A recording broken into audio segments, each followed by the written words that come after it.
Thank you everybody for joining us and signing into our Learning Beyond the Classroom webinar. My name is Dalen Morris. I am an admissions counselor in the admissions office at WashU. I'm also a recent alum, just graduated in 2020. And as an alum, I want to congratulate you all on your admission to WashU. And before we kind of start any of our presentations, we'd like to go through a little bit of a land acknowledgement. So our location is really an important part of who we are. And because of this, I'd really like to acknowledge the indigenous culture of Missouri. WashU and the city of St. Louis are located on the traditional and ancestral homelands of the Osage Nation, Missouria, and the Illini Confederacy. And we honor them as we live, work, and study at WashU. And I just want to outline the webinar format a little bit. So we are going to be going through some pre-ready questions up until about 7:40. And then at that time, we'll be launching into a live Q&A with any questions that you all incoming students have. And throughout this presentation, please feel free to submit your questions in the Q&A option in the Zoom. And I'll have a coworker kind of behind the scenes going through those questions, answering some of them if he can, and then sending some to me to ask to the rest of our panel. And I just want to invite our panelists to introduce themselves. And I guess we can start with Dr. Okamoto. Hi, welcome everyone, and congratulations on your admission to WashU. My name is Ruth Okamoto. I'm the teaching professor in the Department of Mechanical Engineering, Materials Science in the School of Engineering. I'm also the director of the Spartan Light Metal Products Makerspace in Jubal Hall, which is my background behind me. And I also do research with Professor Phil Bailey. And so I have a lot of different ways that I can tell you to get involved outside the classroom. So hopefully that question will come up and I'll be able to give an answer soon.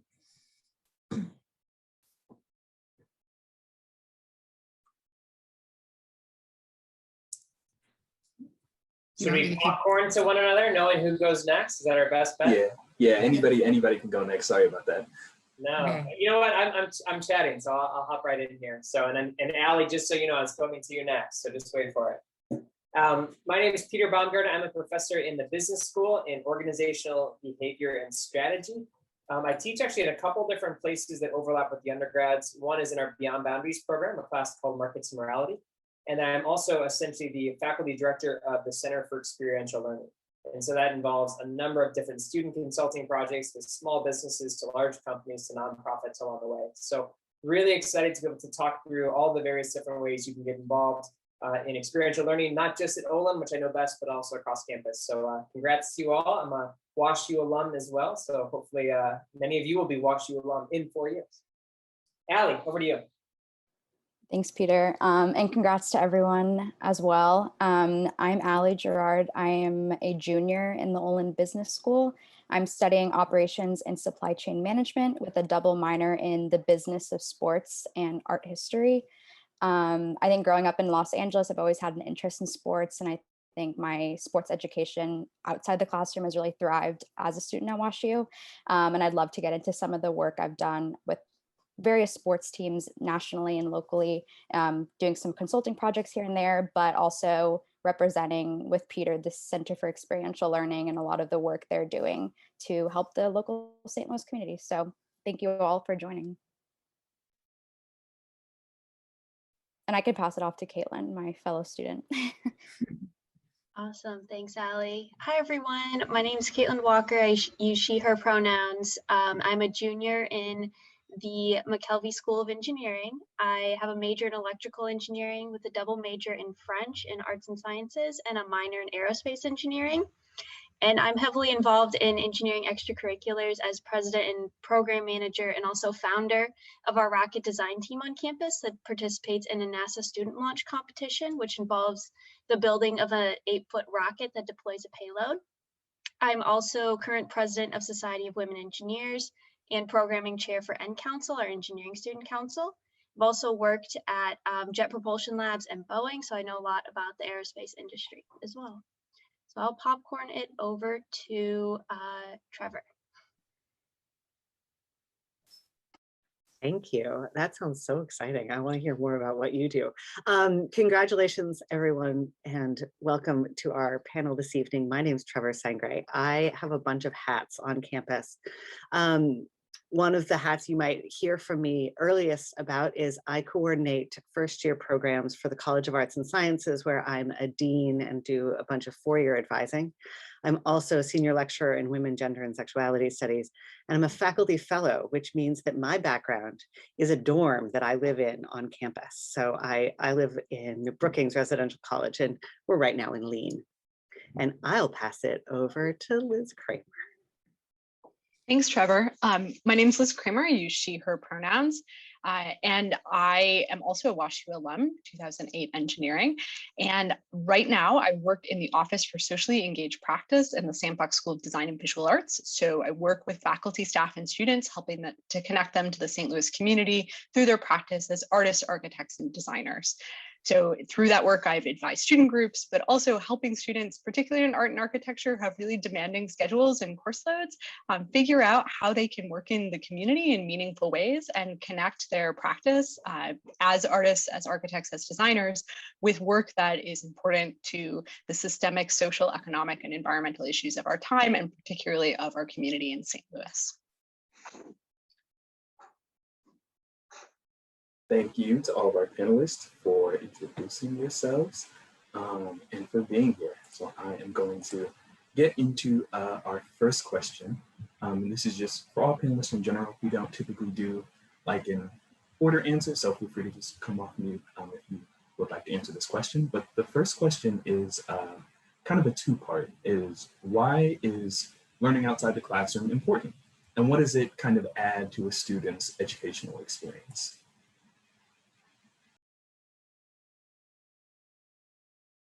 Let me chime in here briefly just to get us moving. So it's one of those things where many of us wear multiple hats, right? We teach in the classroom, but at the same point, we lead experiences outside of the classroom. And my own view is the classroom is really good for certain things. It's great for teaching you course content. It's helpful to understand the field. The lecture, when done well, can be something that introduces you to various different ways that you wouldn't think otherwise. But there is something about the type of experience that happens outside of the classroom that can be incredibly impactful. In fact, right before I got on the call here, I was doing a final presentation for our Small Business Initiative course. They were teeing up various different recommendations to the client of a small photography business. And the learnings that this team has had, both on the tactics of running an organization, a small organization, as well as working with a client and dealing with team dynamics, I think in a lot of ways are very difficult to teach in the classroom. So even if I teach stuff on groups and team design and diversity of teams, the role that drives innovation, it's very different than actually being in a situation you have to wrestle with that yourself. And so having experience to do so when the stakes are high, when these are real individuals running real organizations where their livelihood is dependent upon them, I think is an incredible learning opportunity that's hard to replicate in the classroom. I think it also can be something that exposes folks to something they wouldn't have experienced before. And I hear that a little bit in what you were just saying, but that you don't know what you don't know unless you kind of get in there and muck around a bit. And so experiential learning outside of the classroom, whether it is by being a student leader, whether it is taking a community engaged course, or finding some other way to engage outside of the classroom with your peers and community members, you're pretty much always going to learn something that you didn't know. And I think that that's really exciting. I mentioned that I put together the programs for first year students in arts and sciences. And one of the things we try to do is just show you all sorts of things that even if you were really involved in high school in a bunch of different ways, that you'll be able to be involved really differently in college. And that's really exciting. That's one of the things that college can provide that really makes it a different experience and a worthwhile 4 years.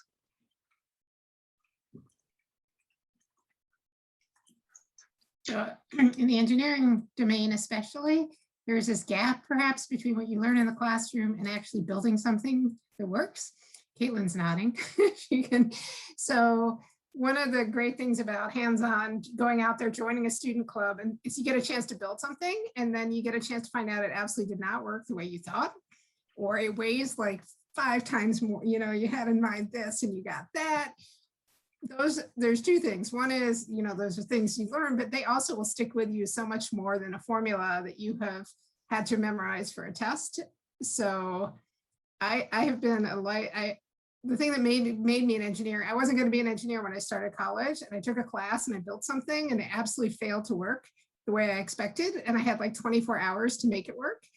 And that was when I was like, oh, I really like this. So I think that experience of just, from especially for engineers, but I'm sure for all the other, whether it's in business or some other domain, that, oh, that didn't turn out the way I thought. Now, how am I going to fix it? Is kind of really what you can take, one of the main things to take away from the out of the classroom experiences that you have. I'll piggyback off of that as the engineering student. Dr. Akamoto is completely correct. As I'm sure she's seen also in the Drupal Makerspace, which my rocketry team has used throughout the year. You'll build something, it will not work how you wanted. This year we had our payload, which was perfectly designed as a planetary lander. So it's meant to land on the ground, self-level to within 5 degrees of vertical, and then take a 360-degree panoramic picture and wirelessly transmit that to our team. So that's a huge challenge in of itself. And then we had a beautiful design and we were like, okay, this is going to work perfectly. We build it and it's very structurally sound, but it does not work in all the ways we expected it to. We ran into problems with the programming, with figuring out how to send a picture over wireless transmission. It's not as easy as just like whenever you send a picture to a friend over your phone. So there are a lot of great things and a lot of things that I've learned in my classes that I really get to implement there. And it brings me greater understanding of the things I've learned in the classroom, as well as, of course, all the soft skills I've learned as being president and program manager, like learning how to schedule, understanding how to lead a technical team, are all wonderful things that you really can only get outside of the classroom. And then just briefly, I love that framing as well about the back and forth between the classroom learning and the experiential learning. And I think that when you do that well, you as a student are kind of weaving those pieces together. So great call out there. I think just 2 things to add on that.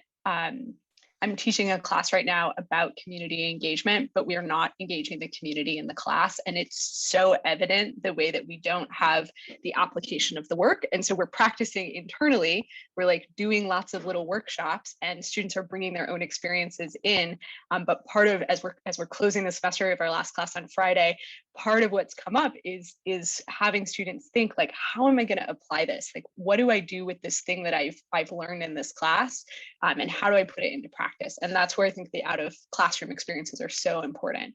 The other thing that I think is really critical is that, especially for students who are in disciplines like engineering or architecture or art, where you might be just with students who are in your major or your discipline all of the time in all of your classes, the out of classroom experiences give you that opportunity to work with other people. So just even for myself, like I was an undergraduate engineering student, but I did theatrical design and stage management, and that gave me exposure to students from all over campus who helped me really to grow in the way that I communicated about my own work, but also to expand my thoughts about what I could be doing and how I could contribute.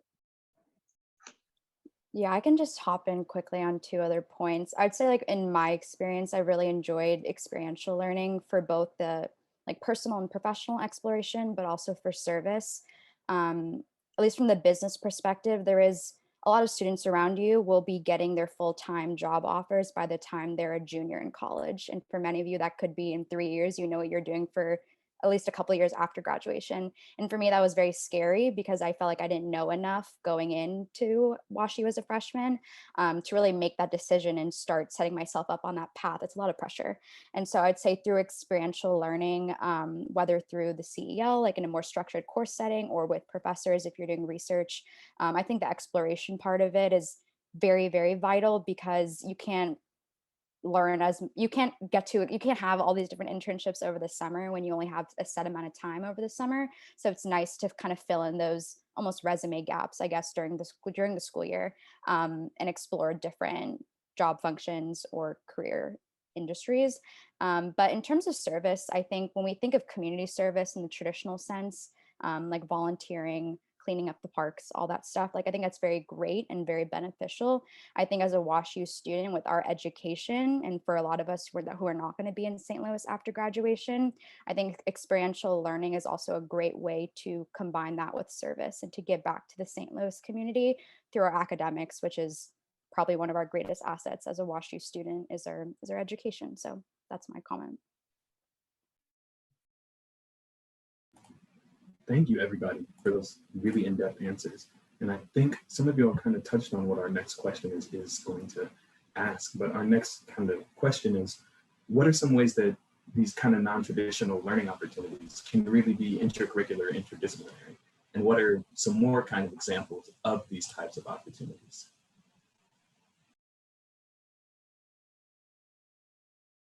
Let's go reverse order. Allie, kick us off. What do you think? Yeah. A lot of pressure. Well, I guess the first thing that came to mind is our business of sports program, which I'm pretty actively involved in. I have served as president of the Business of Sports Society for the past year and have really developed that into an almost sports consultancy here on campus.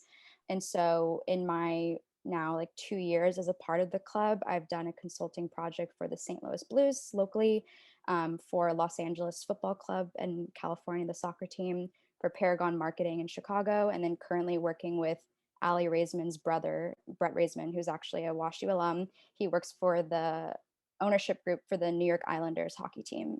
So getting to whet my appetite in a bunch of different sports teams and functions, even though I'm not going to be working in sports after graduation. I think that just shows it's a passion project for me, at least, going from project leader now to a program manager and overseeing all the different projects that we have under the BOSS umbrella. But those opportunities are all student procured, student generated. We have a pretty great WashU alumni network and just friends of the program who love to help us source these projects. And so, like I said earlier, there's definitely structured ways to get involved in experiential opportunities, but the world is also your oyster. And when you can surround yourself by like passionate people who want to also engage in these types of projects, we just send a lot of cold emails and offer our services. So it can definitely come from within as well. I think that's such a great point, that sort of between the structured opportunities and the ones that are much more open and student driven. And I think there's so much value in both of those. Sometimes the thing that I see WashU students do is like get so excited about the structured opportunities right at the beginning and like I have to do every single one of them, and leaving some room to really explore the way that Allie's talking about, I think is so exciting. Two examples that came to mind for me. So one is I want to give a big shout out to the Gephardt Institute for their signature programs, which are amazing opportunities for students to do really in-depth experiences either over the summer or over multiple academic years. So just as one example, the Civic Scholars Program, students apply as sophomores, then they do an intensive civic leadership training in their junior year, and they develop their own project. They receive funding to execute that over the summer. So some of those projects are like internships, and some of them are totally open-ended. Just as an example, one of our architectural Marcellus Johnson. So he's an architecture student, design student, he's working at a firm right now, and he did an oral history project of Kinloch, which is one of the first Black communities in Missouri. It was a really incredible opportunity for him to do something totally outside his comfort zone. The other thing that I thought of was thinking about some of the places where there's really intentional interdisciplinary teams. So one of those for us is the Design for America student chapter, where students are working with each other using human-centered design principles and connecting with both campus and community organizations. So as an example, actually mentored a student last semester who's a senior in sociology, who is applying her principles from sociology to human-centered design to help redesign that Design for America experience. So there's all those spaces to kind of create that world. So I can bring up some more examples, and I also forgot to mention I'm also a Danforth Scholar at WashU, so that's given me a lot of great opportunities to learn about things outside of the engineering school and inherently have a team of other people who are in all different fields across, art sci, the art school, and business. So I've gotten to see a lot of different perspectives there and learn a lot of different things from those individuals. So any opportunity you get where you can just talk to people outside your major, 100% recommend it. And of course, I've gotten that with my double major in French as well. And I think some really great opportunities that are interdisciplinary like that come from those let's state that again. Being able to work with people who aren't in your major will inherently make you better at your major because they're providing different thoughts, different points of view that you're not going to get as from another engineering student because their experiences and what they're being educated on is simply different than what you're getting. And there are a lot of great opportunities to do that at WashU through scholarship programs, through extracurriculars, myriad of opportunities, and the Civic Scholars, like Liz Kramer had mentioned, which a few of my friends are in, is another great opportunity. And additionally, within the engineering school itself, I've also done research on, I did a wireless air-to-ground communication system for the rocket that I designed. And that was a great opportunity to really do something outside the classroom, more independent, but at the same time, link it directly to all of my communication theory classes. So that's like a really strong connection between those two things, and getting to write a research paper for the first time. So a really great experience, which helped me improve my technical writing skills as well. And of course, like I said, with Woo Rocketry, my rocket design team, I get to apply things I learned in the classroom, get a better like practical understanding of what they mean, especially like physics, communication systems, structures, all of that. And then back in the classroom, I can say, oh, wow, I really understand what this equation means now because I saw it in real life. So it's a really great opportunity for any engineering students. We have a multitude of design teams on campus, which all provide those opportunities. I'm going to go slightly out of order here, only because of the fact that I wanted to follow someone who just used in their phrasing on my rocket building team. So this is really making me feel like I have to up my ante. More than anything, I just want to highlight the premise of this. So I'm throwing a book in there that I'd encourage you to read, whether you go to WashU or not. This is a book called Range, How Generalists Specialize, or How Generalists Triumph in a Specialized World. And the big point of this is that we need to be focused learners. So Caitlin needs to know quite a bit about how to build rockets, for example. But she learns a lot by extending herself into different areas. And increasingly, that's coming out very clearly in the research. That is a style of learning for a complex world that we're entering into that is incredibly impactful. So I would encourage you to really explore broadly. What drew me back to WashU when I came back, so alum, I left for a number of years and came back, was the fact that WashU is relatively small with an incredibly large number of centers of excellence across campus. So you have 6,000 undergrads, 6,000 to 7,000 undergrads, 6,000 grad students or so. You have one of the top 3 med schools in the country. You've got one of the top schools of social work. You've got a top tier law school, business school, engineering school, et cetera. And so your ability to easily bridge across campus, I think, is a great way to build in that direction of range. And again, wherever you go, we are hoping that it is here. It's a great way to start to stretch those muscles in ways that help you prepare for the type of world you're entering into. I would say that there's also a bunch of ways that students do exactly that. And part of that's through, structured internships that, I mean, structured in the fact that the university supports them. There are simple things like the Gephardt Institute will help you get there and help you get back to campus. But also there are ways to earn credit for internships so that you can find a way to carve out part of your schedule to value that kind of interdisciplinary or experiential kind of learning.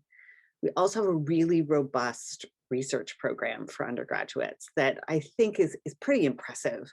It works across all schools.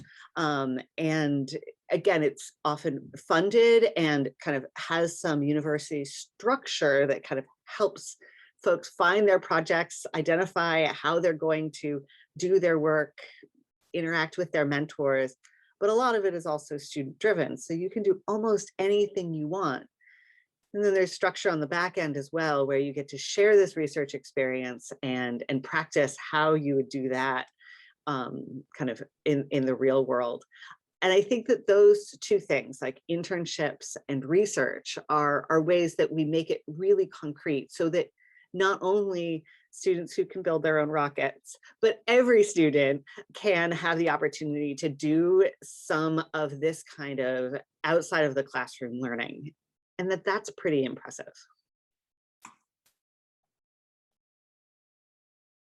I think I must be the end here. So a couple things I was going to add. So the Makerspace is open to the entire university.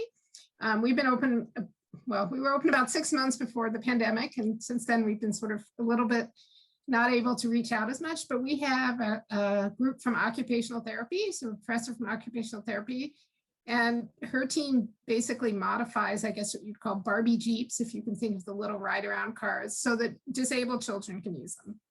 So for each car, they have to figure out what is the child's disability and how are we going to modify the car so that child can use it.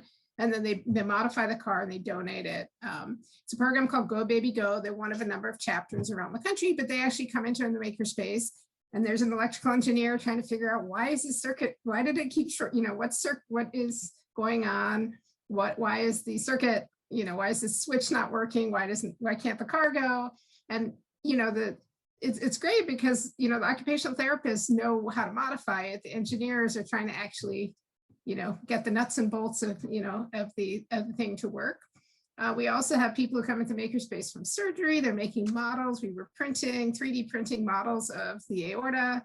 So it's just what I like, and I hope will be much more evident when we're able to be fully reopened, is just like, I get to sit or be in the Makerspace and people come in and they want to sew, they want to turn old banners into backpacks. The variety, they've cut up logs and they embossed them for gifts for other students.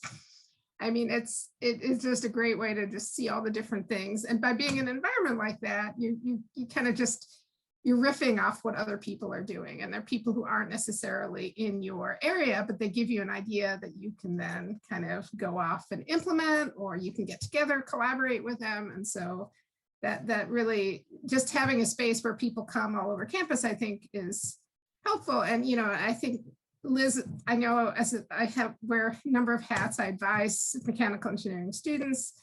And, doing things like being in theater, that's actually quite a popular thing for mechanical engineers to do, is also do technical theater, but it's a really good way for them to kind of, oh, I'm learning this in, how to build a truss, and here I am building a truss, or, so again, reaching out and just finding these experiences that are maybe outside of your home school is really important, I think, for kind of cross-pollinating. Thank you again, everybody, for all of your really in-depth, really kind of comprehensive answers. The next question that I have is, again, something that all of you have already kind of touched on, but I want to kind of focus on a little bit, is that what are some different ways that students are able to find these opportunities?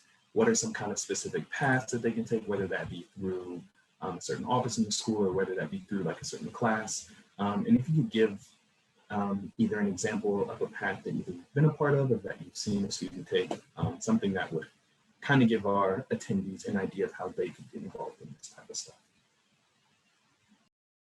I wonder if we start with our students here. I mean, you all can probably speak most directly to the student trajectory through, and then we could add some color around the margin. But Allie, Caitlin, what's your take on that from the student side?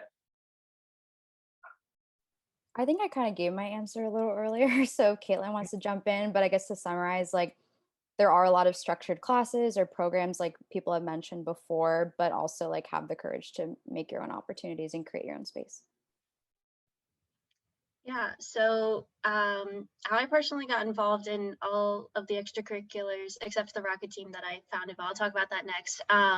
So like Society of Women Engineers and the Engineering Student Council, I've also been part of a number of other student groups, is just going to the activities fairs. The student union has them once every semester. The engineering school has one at the beginning of every year. Those are great opportunities to see all of the amazing things that WashU students are doing. Like I've talked about just a couple of the engineering groups we have. There's like 20 plus different engineering groups specifically. And then Allie's talked about business groups. There's some for arts and sciences for the art school. There's so many different opportunities. And there's no barriers to entry for those kinds of groups. Like if I'm an engineer and I want to join, one of the art groups, that's totally fine. So you can really explore a lot of your passions there if you don't necessarily want to do it in the classroom.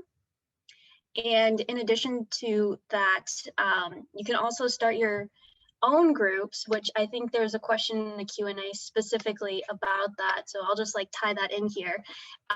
You can start student groups at WashU. I started Woo Rocketry a year and a half ago now, and it is really not that difficult. It just takes some time. You need to write a constitution, you need to have other students involved, and you need to do your research if you're doing something like a design team where you want to make sure what you know the competition, what the rules are, how many people you should have on your team.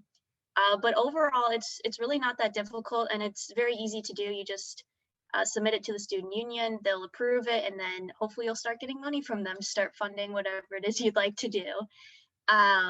So those are really great ways. And then I also mentioned research earlier. The way that I got involved with that is I just told my academic advisor, hey, I'm really interested in rockets and communication systems. Is there anybody you think that would be interested in helping me out with some research on that? And he directed me to another professor who's wonderful. I now have him as a professor in my class, and he's been able to link the research I did to what we're learning in the classroom. So that's been really wonderful. You can also cold email professors, but if you're able to ask another professor, one you currently have, that's a really great way to get involved in research.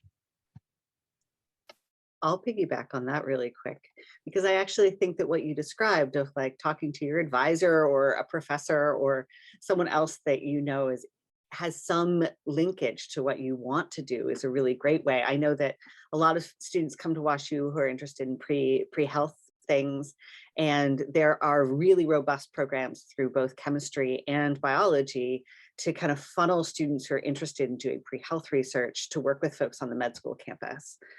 And on Danforth's campus, we actually have some medical research that happens on the Danforth campus as well, but that is a really well-developed kind of hub of getting folks who are interested in pre-health research into the labs where they need help.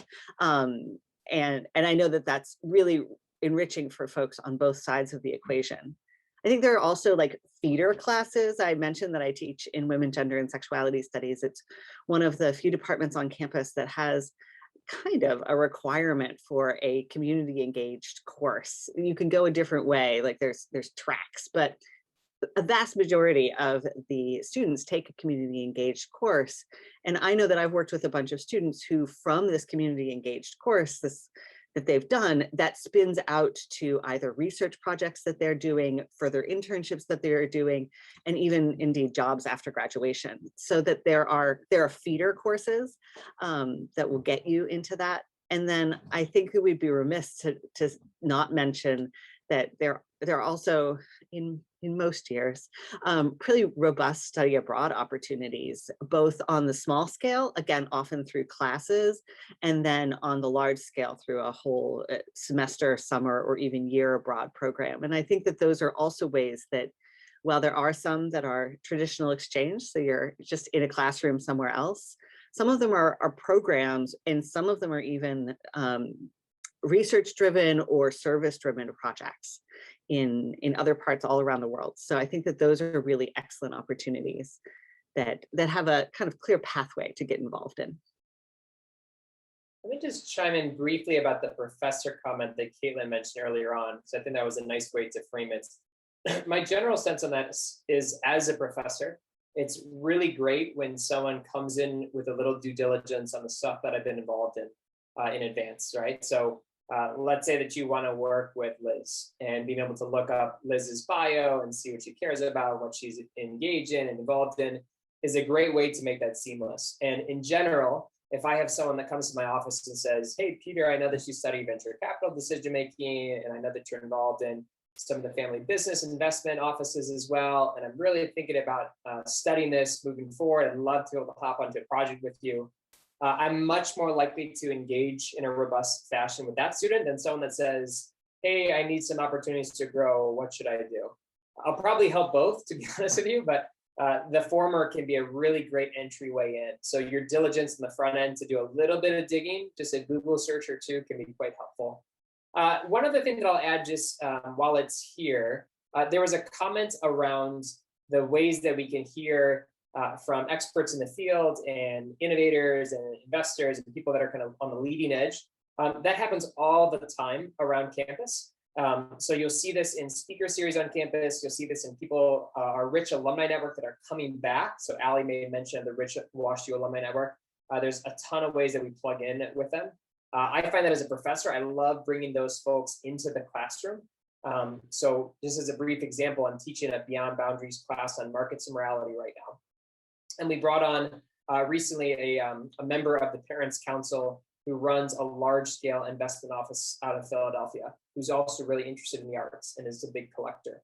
And so we spent a good bit of time talking about the economic impact on Philadelphia, how he thinks about growing a business from 3 people to 3,000 people, as well as what the market of finance, the market of art, how they look different, how they overlap, so on and so forth.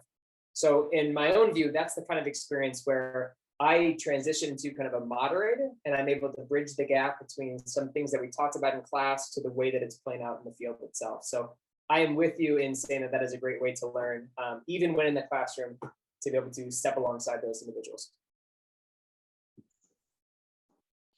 I want to pick up on what Trevor said about the feeder classes and sort of classes being the starting point to doing things out in the world. That's something that we're really trying to encourage in the Sandbox School. We have students who start a community engaged project, and then they get to the end of the semester and they're like, oh, I'm so close. And so we've actually started funding students to actually take that project to completion. We've had a couple of really cool examples. June Bay, who's a 2016 architecture alum, he started a documentary project. It was like a really short documentary in a class. Then he took it to his senior capstone project. And then he got a little grant, and the documentary was about the displacement of the community that's being moved because of the National Geospatial Intelligence Agency building in North St. Louis.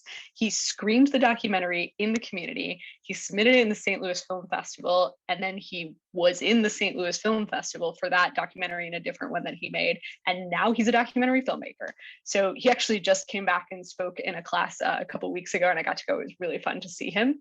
So that's a sort of example of like just this little tiny project that he had some ability to say, like, this is a thing I'm interested in. He didn't have any initial connection, and that he was able to really build into a project he did in multiple classes outside of class time, and then after he graduated in a really meaningful way. So I think seeing the way that you can, especially when you have the space in courses, which many courses have, to self-determine what those projects are, who you're working with, what you're learning about, that you can really set an intention to say, okay, I'm really interested in this. Just today, I walked through the BFA capstone show. So that's the seniors in communication design and illustration. And every single student had a totally different kind of project. And seeing the different kinds of creativity and the subjects that they addressed was really, really exciting. So I think that being able to make that connection yourself, it takes a little bit of forethought, but it's a really great way to bring all of the pieces of your curricular work and your outside work together.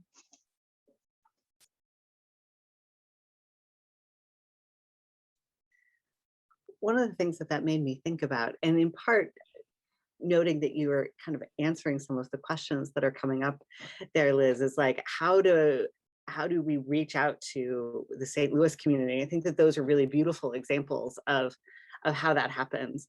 And indeed, there are programs every year for first-year students through the Gephardt Institute, but open to everyone, not one of the fancy application programs, to start to get to know St. Louis. And they have a variety of get to know St. Louis titles.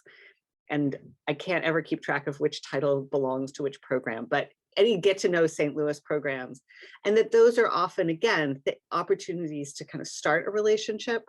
But one of the things that I was thinking about recently is I am an advisor for the Prison Education Project. So WashU has currently one prison that we educate and have classes in, and about to start a second one.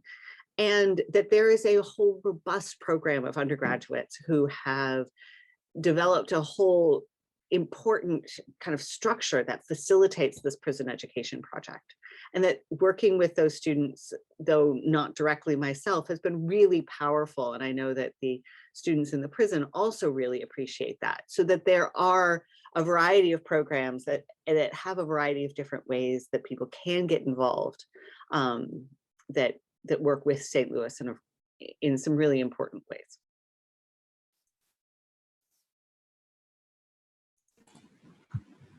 So Thank you, the everybody. Oh, sorry. Sorry, Dr. no, Hunt. it's okay. So I was just gonna say, so Caitlin's part of the Society of Women Engineers. I've been the advisor for, I'm not quite sure, a long time. But for 20 plus years, we have had high school girls coming on campus every year, although this year they had to do it virtually. You know, and they come from all over the St. Louis area. They come from high schools that have lots of STEM opportunities and others that have very little. And we also do this, we also does things with Girl Scouts, and I've done stuff with middle schoolers. So it's just, there's a community organization out there who will happily partner with you and give you an opportunity to go out into the St. Louis community. We are very centrally located, and as was mentioned, there's, you know, cars and other ways that you can get from wherever you need to go to do those things and go out into the community. And it's really amazing to me how much that happens. Thank you, everybody, for your answers so far, and thank you to our attendees for submitting questions. Another question that we have, and I think this is a really good one, is it common for there to be conflicts in timing between different clubs and organizations at WashU? And I think this one is, again, another one that's, I think, directed at more at current students, but again, everybody feel free to chime in.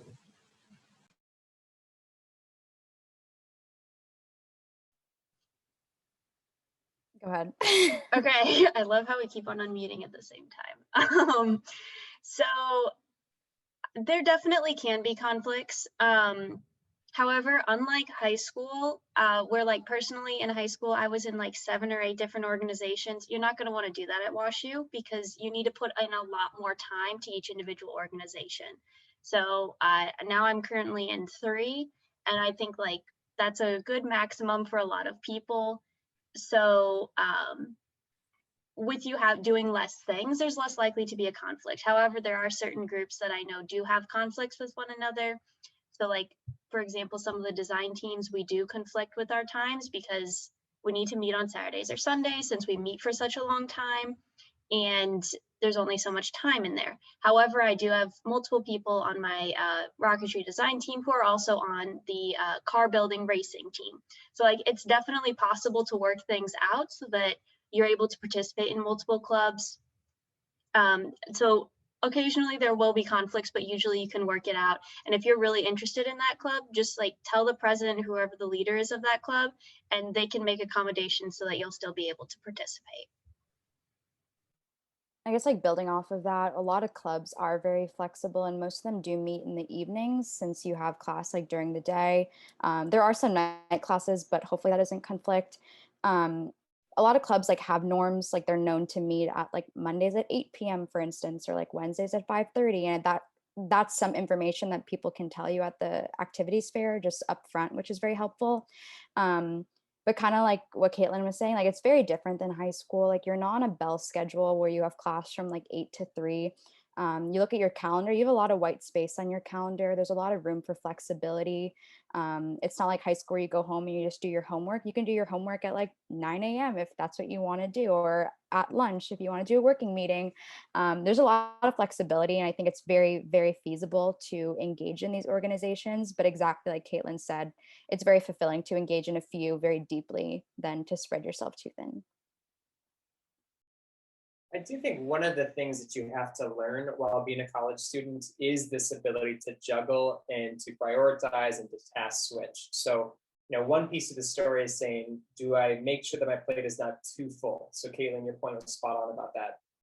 Allie, you gave some really helpful tactical advice about making sure that they're coordinated at the right time. But also the part that I loved was just saying, you've got to develop some of these time management skills to be able to juggle a bunch of things simultaneously. Most of you are likely quite good at that, but it is a different type of task. High school is very structured with work and then maybe sports and then homework time. This is a little bit different, but I think it's actually incredibly helpful as a skill, especially as we're moving towards a work environment that seems to be trending towards greater flexibility, autonomy, et cetera, especially given the last year of all things COVID-19.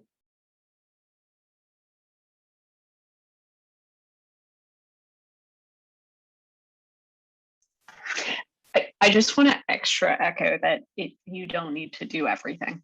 I think this is the 3rd time I've had this conversation today, including twice with students.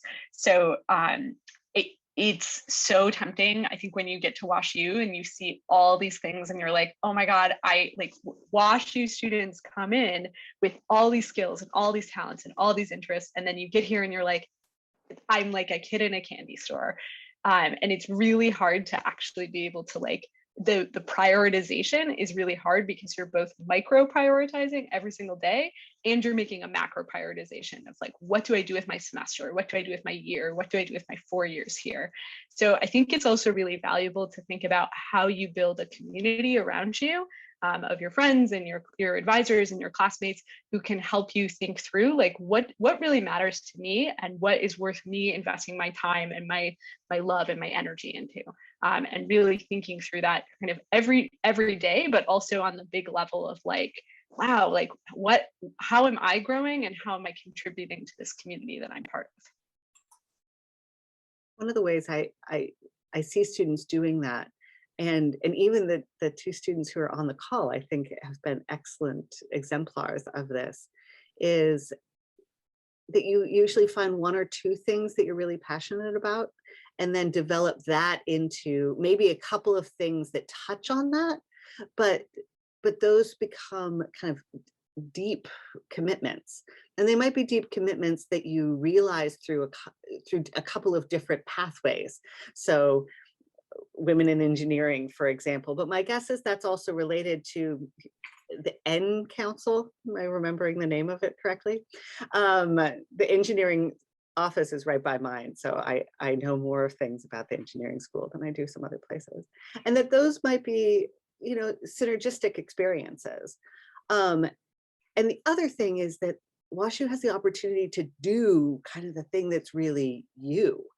And you see students kind of developing, oh, I'm interested in this, but none of these things quite fit. I'm going to do kind of this project on my own.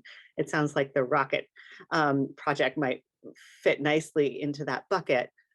But it's also sometimes seeing how what looks like completely disparate interests actually have some common ground. And that one of the skills that I think that you're learning in the 4 years of college is how to articulate what that common ground is for you and how that makes you a really interesting collaborator for anyone that you might want to work with afterwards. And we have some really awesome opportunities to do that. I know if we have one question here we haven't answered. Yes, you can get funding for all of those opportunities in a whole variety of ways. So we've mentioned Gephardt, we've mentioned the Office of Undergraduate Research. For kind of internship things, the Career Center has money, the Student Union has money, many of the kind of different schools have money to support a variety of different kinds of projects. So I've worked with a number of students who have come up with ideas that I was just like, I don't know what we're going to do with that, and found both people to support them with it and money to see it happen. So WashU is really dedicated to making students be able to realize their like small scale 4-year dreams in order to let them realize their large scale 40-year dreams.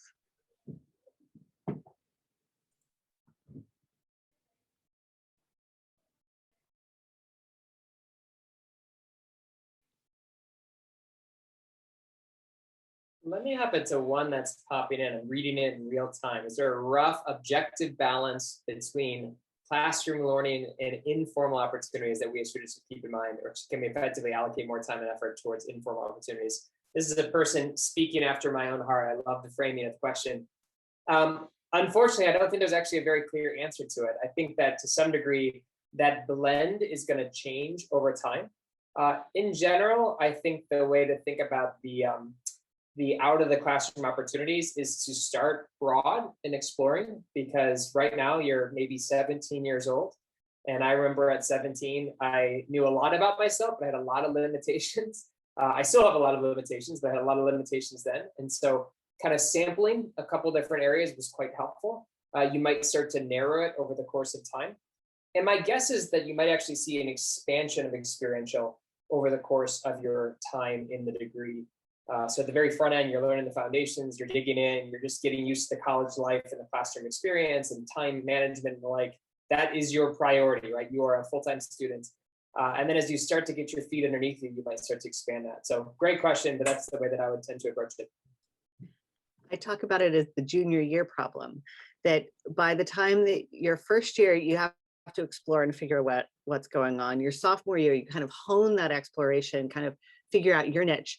And by your junior year, you usually need something that is going to expand the way you're thinking, so that then you can kind of develop and really kind of bloom your senior year. So that would be my. You asked about balance, and I gave you a time frame, but I think it's still an answer to your question. I'll just add, I think it really depends on what you're looking for as well and what your goals are in the future. So like for me personally, I spend a lot of time in my extracurricular activities because I gain a lot from them, and I personally, I feel like I learn a lot from those, and it enhances my classroom learning. But for some people, the classroom is really where it's at, and they love it there, and they might do one thing outside the classroom, but they really love the classroom and they plan to go into academia, and that's just their spot. Then that's great. I think it really comes down to what you want to do, what your personal desires are, what you expect your future to be, and where you can gain the most skills and learn the most. That's all going to be your balance. So it's going to look very different from person to person. Do it in dialogue with one another, right? I mean, I sent my email in the chat there, but I really would encourage you to reach out to people that are surrounding you. There's a lot of really great people that have gone ahead of you in this experience, that are faculty walking alongside you, staff walking alongside you. And we love to think through these things, right? If you send me an email, if you knock on my office door and say, I'm trying to figure out the right blend of things, I can guarantee you that you've got at the very least 8 people here that would reach out to you, and probably 800 more that are in your corner as you start here at WashU. This is like a kind of unrelated topic, but it hasn't really come up yet. So I thought I would insert it here, because as of now, we've talked about experiential learning in a very academic sense, but there's a lot of experiential ways to engage with the St. Louis community in like a leisurely sense, at least. I think St. Louis has a lot of very enjoyable free activities. For instance, like the St. Louis Art Museum. As an art history student, that's like my happy place. I go there maybe once every other weekend to take notes, to take pictures, just to sit in silence. The zoo is also free. And then if you're a sports fan like myself, the Cardinals games, the Blues games, it's a very great environment. If you guys come to WashU in 2022, we'll have an MLS team if you like soccer. So just to kind of add on to that, like there's definitely ways to explore your interests in the St. Louis community that aren't so academic. Totally agree. Other than your comment about the cards, so.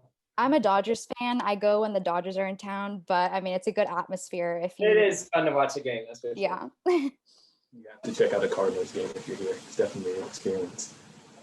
As our time is kind of winding down, I want to ask kind of one last relatively quick question, and that would be either, okay, 2 options. I think I can give everybody 2 options. You can either answer it as, why did you choose to be a student at WashU or instruct at WashU?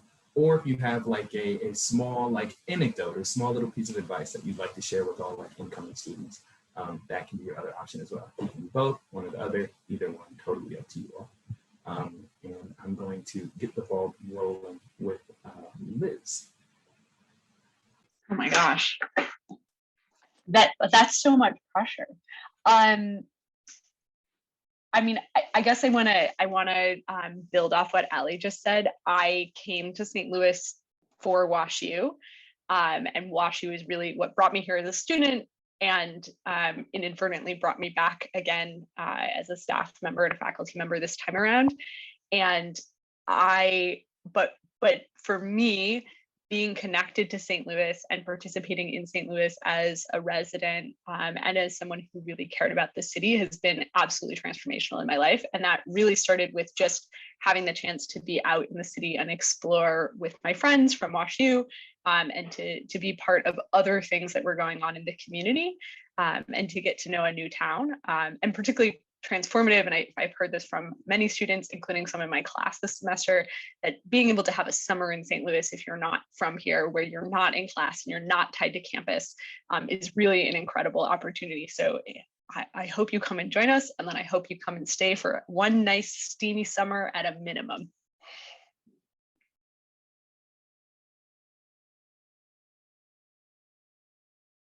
Should I popcorn? Trevor? It's funny, I almost unmuted and said, Liz, we should popcorn, but I'll go next. I would say you should always take the opportunity of college to do something that the people who love you and support you would be surprised by. Preferably a really good thing, like take a class that everyone would be like, I didn't expect you would take that kind of a class, or do a project, get involved in a student play when you were on the swim team. Do something that kind of shakes the boat, because college is like the best time ever to do that. And I'll pass it to Allie. I guess going off of that, like something I did recently that surprised my family. I learned how to curl, like the Olympic sport where you like sweep and like throw the rock. That's always been a passion of mine. And there's actually a pretty big curling scene in St. Louis. So that was something that I really enjoyed, and that was something that surprised everyone. But in terms of my like why WashU, I guess, as I've kind of mentioned, obviously the sports business program has been a huge part of my college career. As a woman in sports, there aren't many lanes very visible to us. And I think being in a program that is so small, where I get a lot of attention from my peers and professor, has been a very great learning opportunity to really see a future for myself and be a change maker in such a male dominated industry. But in terms of what we talked about previously with interdisciplinary learning, like I'm an art history student as well. Getting to explore my personal passion for art and sports in the community has been one of the most amazing experiences of my life. And just the people at WashU, I know that's kind of a go-to answer, but I mean that so wholeheartedly. The people on this call, the people that you sit next to in class, the people that you just like don't think they know you exist, but like everyone kind of knows names and faces. That's a big mantra at WashU. The people are very special and will be with you forever. So that's definitely my why WashU.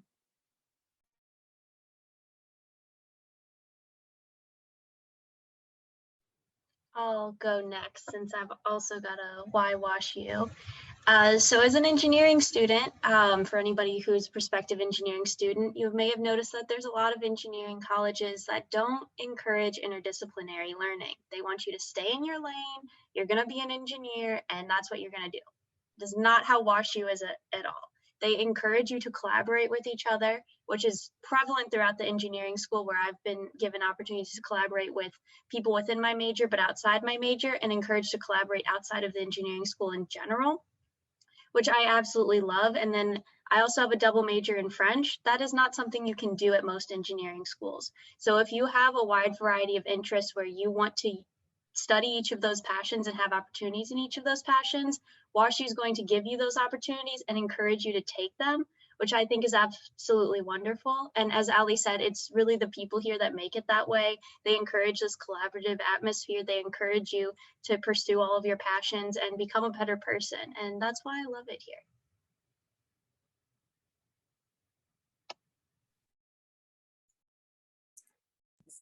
So I'll try to be brief, but I think kind of going off what other people have said, for me, I have a metaphor I use with the first year engineering students, mechanical engineering, who I teach, and it's, everything going into your toolbox, right? So everything you do in college is going to help you build who you mentioned after college. And you don't have to know exactly why you're doing it at the time you do it. I took a year off in the middle of college. I surprised everyone, especially my parents. I became a short order cook. I thought about becoming a professional chef. At my job, I met someone who's a silversmith. I apprenticed silversmith. I did eventually go back to engineering school, so you can probably tell. But my parents said, but all of those things, you know, I added something there. So all through college, you don't have to think too hard. If you see something you want to try, you should try it, because you're good. It will give you something back in the future, even if it doesn't seem like it at the time, or even if you're going a completely different direction. I love that framing. I'll just throw one in here. Am I the last one? Am I close to the end? Great food scene in St. Louis. So if you come to St. Louis, go check it out. I would recommend Lona's Little Eats for burrito-sized spring rolls. It's amazing. Get it at some point in the first 24 hours that you're in town, but there are a bunch of great restaurants.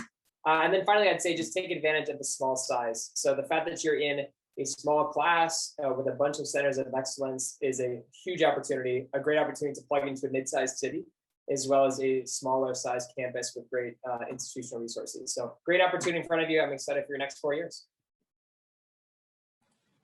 Thank you, everybody. I know that we are at the end of our time, so I just want to thank all of our attendees for taking the time out of your day to listen to and learn about a little bit more about WashU. Thank you to all of our panelists for taking time out of your day to speak to our incoming students. And again, just be sure that if you have any more questions about WashU, please feel free to reach out to our admissions office. We can answer questions or connect with people.